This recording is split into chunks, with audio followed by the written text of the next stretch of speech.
Assalamualaikum warahmatullahi wabarakatuh. Hari ini kita akan bincangkan tajuk yang kelima, kuliah yang kelima tentang ekonomi makro.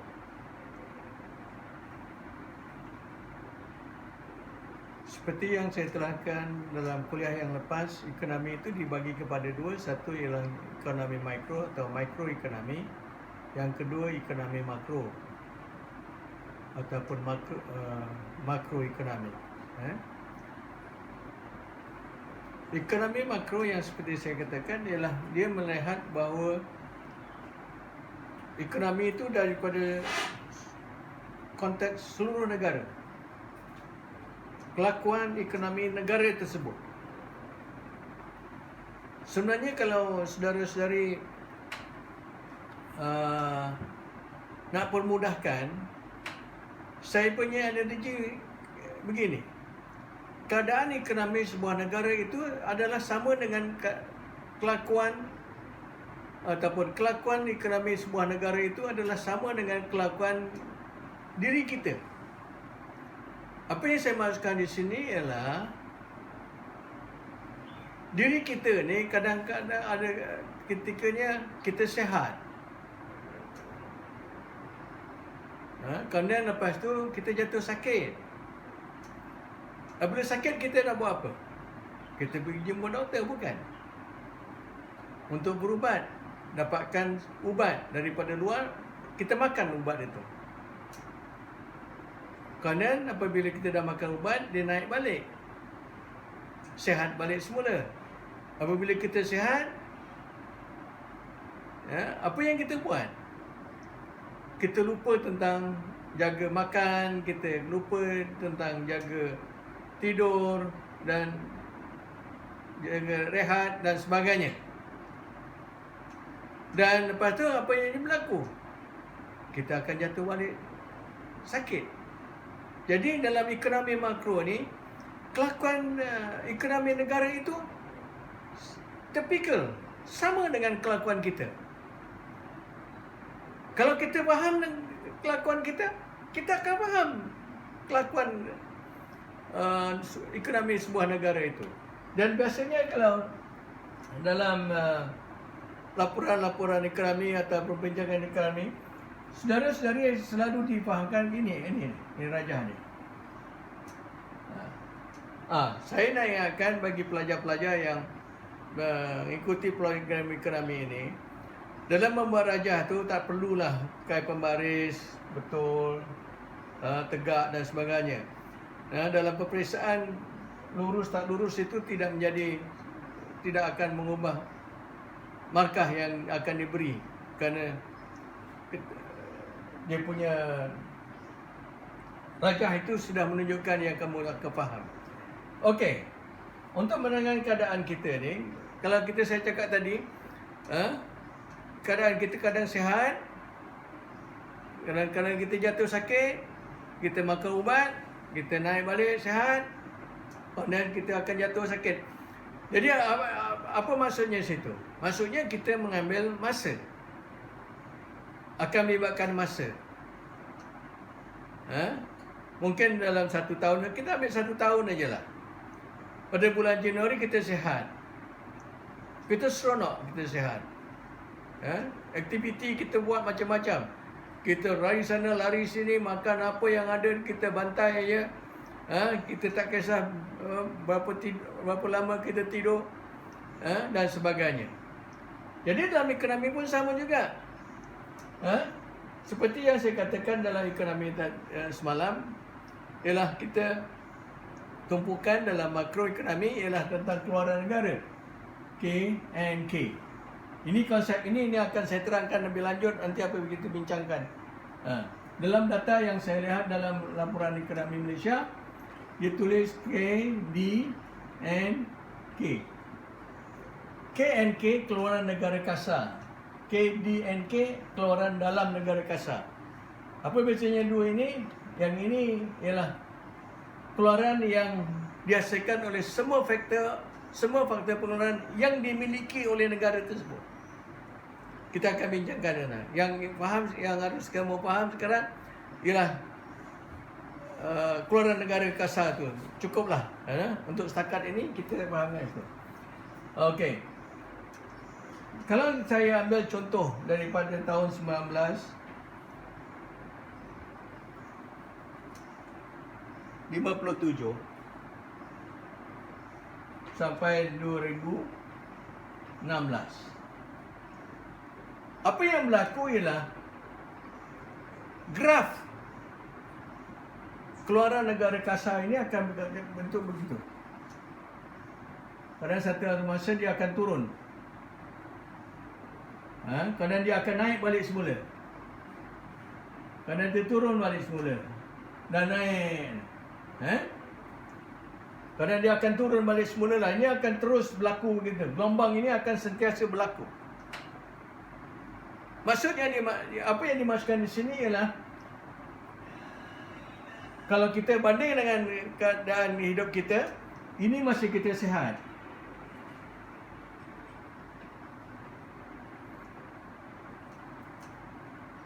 Masa graf ni naik, maksudnya kita sihat. Graf yang menurun ini, kita sakit. Kadang apabila kita sakit, kita cari ubat, betul? Pergi jumpa doktor, betul? Okey. Kadang kita sihat balik semula. Naik ni. Kita sihat balik semula. Dan kita ulangi PL kita yang lepas. Apabila kita sihat, kita tak jaga makan, tak jaga minum, tak jaga tidur dan sebagainya, tidak ada exercise, kita merusut balik. Sakit. Dan kemudian berubat lagi, kita naik balik. Ini keadaan yang berlaku dalam negara kita. Dalam mana-mana ekonomi inilah dia keadaannya. Turun naik. Tapi dalam ekonomi, apabila kita sihat ini, dia tak panggil kita sihat. Ini kita recovery period. Waktu pemulihan. Dan kita dapati bahawa jumlah keluaran negara kita naik. Nampak tu dia naik, graf dia naik, keluaran negara kita naik. Kemudian apa sebab kita tak tahu? Alih-alih kita jatuh sakit. Macam kita sendiri lah. Kita jatuh sakit, kita tak tahu apa sebabnya tahu. Kecuali kita pergi jumpa doktor, kita tunjuk, doktor periksa, oh sakitnya ada dalam perut, macam tu. Jadi dalam ekonomi pun sama. Dalam ekonomi dipanggil pemulihan. Apabila dia sakit ini, dalam ekonomi dipanggil kemelesetan.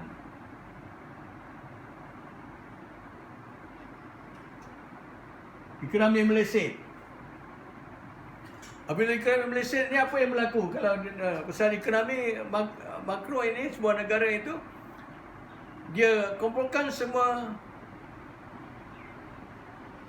kelakuan individu, kelakuan firma, kelakuan buruh, faktor-faktor macam-macam sekali, dicantumkan semua sekali. Kita tak tahu apa sebabnya. Alahnya kita jatuh sakit. Jadi meleset ekonomi itu juga. Mungkin kita tak tahu, alih-alih berlaku.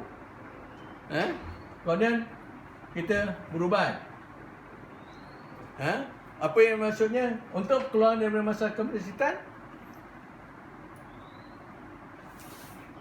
pakar-pakar ekonomi akan menasihatkan kerajaan untuk mengambil langkah tertentu.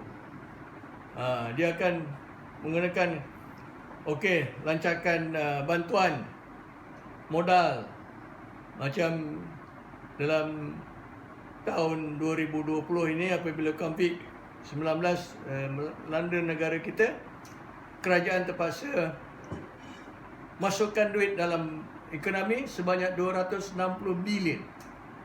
Itu adalah injection, suntikan ke dalam ekonomi. Macam kalau kita sakit, maksudnya doktor cocok bagi injection kat badan kita untuk kita pulih. Keadaannya sama dengan dalam ekonomi lah. Apa yang meleset, kerajaan akan masuk campur, bagi injection dalam ekonomi. Injectionnya Yang paling mudah sekarang saya tunjukkan ialah dengan menyuntik modal kepada ekonomi oleh pihak kerajaan. Keadaan ekonomi akan pulih semula dan kemudian dia akan jatuh semula, naik dan akan pulih. Jadi daripada keadaan tersebut, saya nak tunjukkan trend yang umum di negara kita bagi daripada tahun 1957 sampai 2016. Ini data yang ada dalam laporan ekonomi yang saya ada lah. Ini jumlah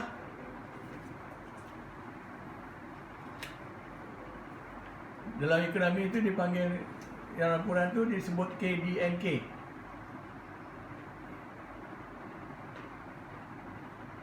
Ini dalam juta nilai dia. Okey. Tahun 1957 keluaran negara kita adalah 5,126 juta. Okey. 1960 9,050 juta. 1970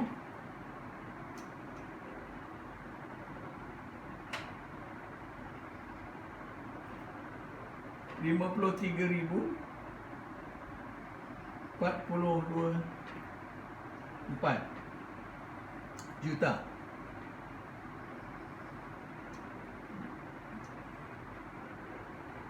1980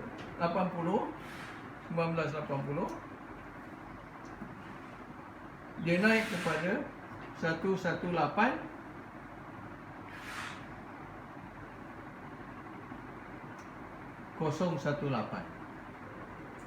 Pada 2016, ini data yang terakhir yang saya dapat, jumlahnya ialah 133,010.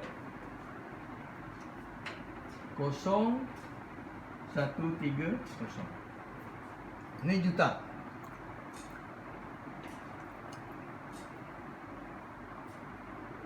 Okey, faham tu? Apa yang dimaksudkan di sini ialah keluaran negara atau sama dengan pendapatan negara pada tahun 57 setakat 5,000 lebih je. 5,126 juta. Ini pendapatan bagi satu negara, bagi Malaysia tau. Jadi masa tu Melaya lah. Okay. Kerana tahun 60 dia naik ke 90. 9,050 juta. Tahun 70 53,000. Naik melonjak tinggi ni. 53,000 juta. Tahun 80 118 juta. 1,000 juta lah, 180 juta. Pada 2016 dah jumlahnya bilion, lebih 100 bilion. Maksudnya apabila ekonomi kita bergerak daripada tahun ke tahun dengan jumlah penduduk yang semakin meningkat, jumlah modal yang semakin meningkat, kemajuan teknologi dan sebagainya ini, kita dapati bahawa aktiviti ekonomi di dalam negara tersebut akan semakin meningkat. Faham? Apabila ekonomi negara kita itu, aktiviti ekonomi itu bergerak meningkat, kita dapati bahawa keluaran negara juga akan terus meningkat. Tetapi kalau kita tengok terpinci daripada tahun ke tahun, dia tidak licin seperti trend kenaikan ini. Dia akan ada yang seperti saya tulis tadi, ekonomi itu akan bergerak begini. Kadang dia turun balik semula, kadang dia naik balik semula. Yang biasa naik akan lebih tinggi daripada tengah di pendapatan sendiri yang asal tadi. Kemudian dia turun balik. Kerana dia naik baliknya. Jadi itu yang kita kalau selalu kita sebut bahawa ekonomi Malaysia macam tahun 2020 ini, ekonomi sebenarnya ekonomi negara kita Malaysia, bukan ekonomi negara kita saja.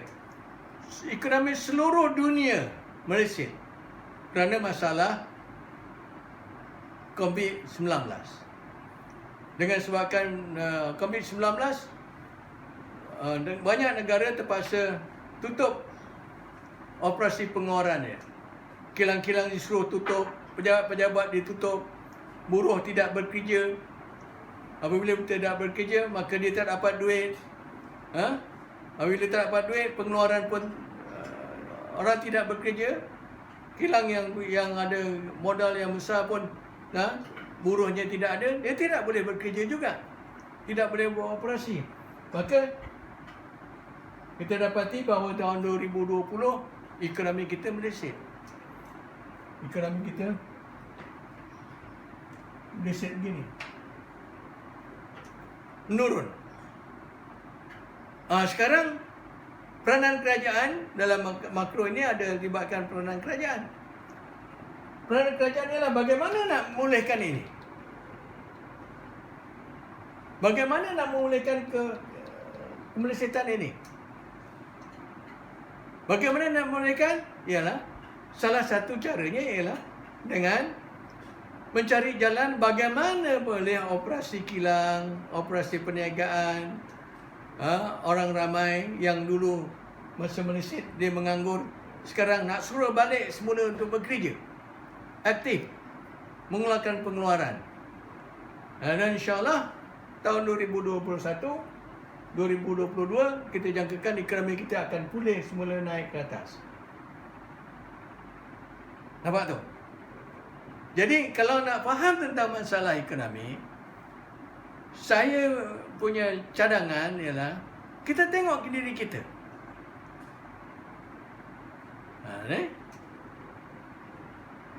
Kita ada sehat, recovery, ada juga meleset. Meleset tu kita sakit. Apabila kita sakit, kita dapat kerja tak? Kita tak dapat kerja. Tak dapat kerja, kita boleh keluarkan barangan tak? Kita tak boleh keluarkan barangan. Kemudian kita pergi jumpa doktor.